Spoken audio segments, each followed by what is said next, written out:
When most people think of the word kamikaze, they imagine desperation, a collapsing empire sending fanatical soldiers into meaningless suicide attacks.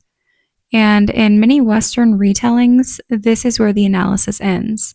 Kamikaze becomes evidence of irrationality, proof that Japan had abandoned military logic and had descended into collective madness.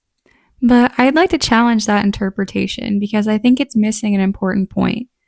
As horrifying and morally disturbing as kamikazes were, they weren't militarily irrational. And if we truly want to understand why Imperial Japan adopted suicide warfare tactics in the final year of World War II, then we're going to have to stop asking why they suddenly became irrational and instead start asking why this may have seemed rational to them.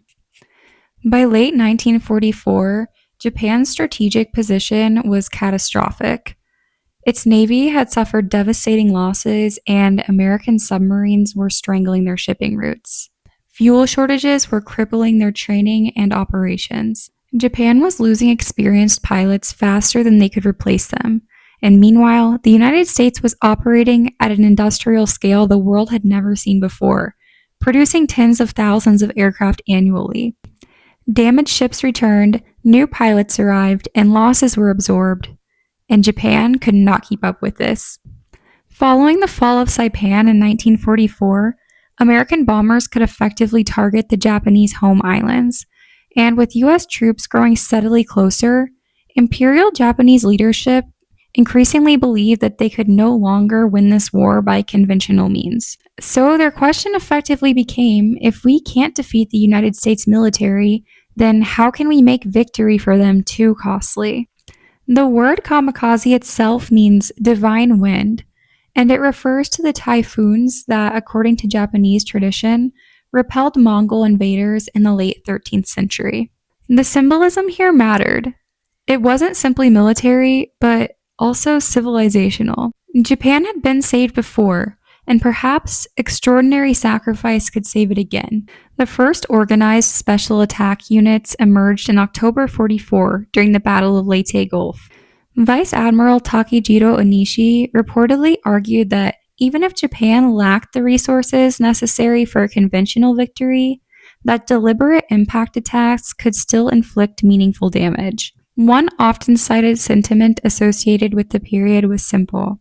If one airplane could sink one carrier, if a pilot was unlikely to survive a conventional attack anyway, then direct collision maximized probability for damage. And this is where I think that sometimes Western memory can flatten history, because kamikazes are often remembered as solely symbolic, but symbolically dramatic does not mean tactically ineffective.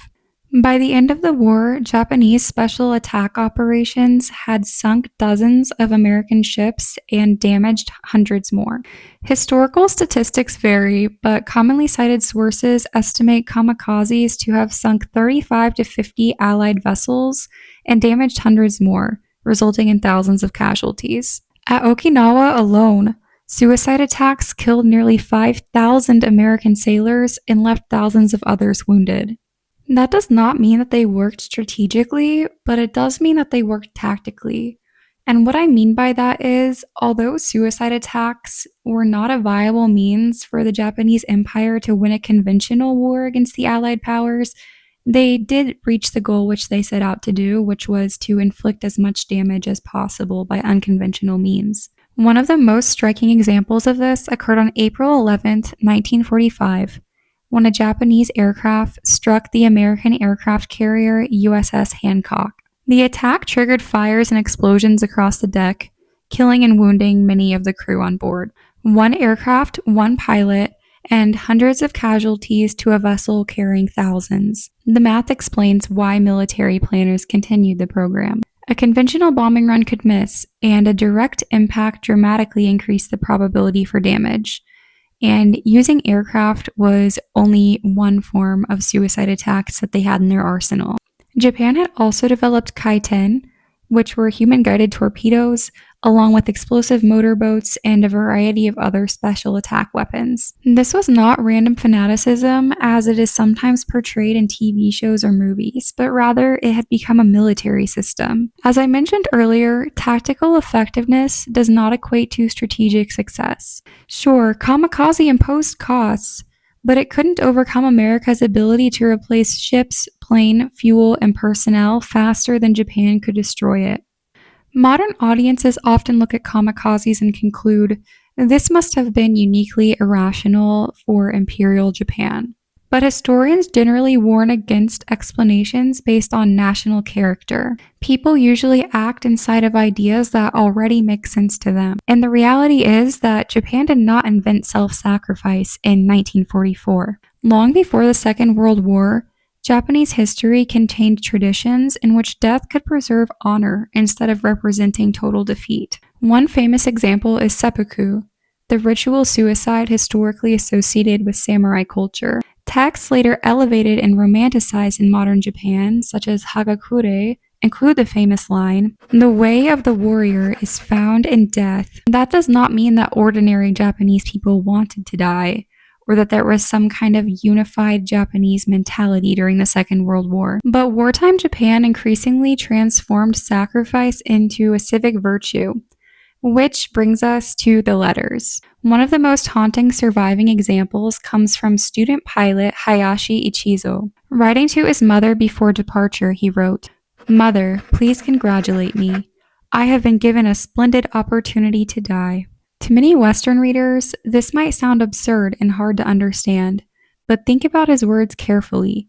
He doesn't think of death as meaningless, but rather as something honorable. His language is not chaotic, it's purposeful. And then there is another voice. One of the most famous early kamikaze pilots, Yukio Seki, is often quoted as having said before departure, "I'm going to die because I was ordered to." Compare that to many German accounts from the end of the war, where soldiers describe not fighting for victory anymore, but rather fighting simply for survival. One recalls, "We no longer fought for victory, we fought to stay alive." The contrast lies not in courage versus cowardice, but rather in a different type of relationship with defeat. In one case, sacrifice was framed as one of the most meaningful things you could do with your life, and in the other, survival became the last remaining goal. And when I set out to make this video, what I was interested in certainly was not if kamikaze was moral or if these men should be admired, but rather I wanted to challenge two assumptions that seem to pop up repeatedly in Western memory. The first is that the kamikaze was a useless final gesture, because tactically it was not. These attacks damaged ships, killed thousands of Allied troops, and forced the United States to adjust in response. What failed was not the tactic itself, but rather the strategy. Japan could inflict heavy damages on the Allies, but it could not reverse industrial production, fuel shortages, and a war that by 1945 had largely slipped beyond its control. The second assumption that I wanted to question was that the concept of kamikaze emerged from irrationality. I think that history becomes more interesting and sometimes more troubling when we stop labeling historical actors as crazy and instead ask, what conditions made this choice seem meaningful, acceptable, and even honorable? And it goes without saying that it doesn't mean accepting their actions, but I think it's really important that we understand the rationale and the psychology behind their actions so that we don't write them off as crazy or fanatical, and instead understand the cultural and historical roots of such a tradition.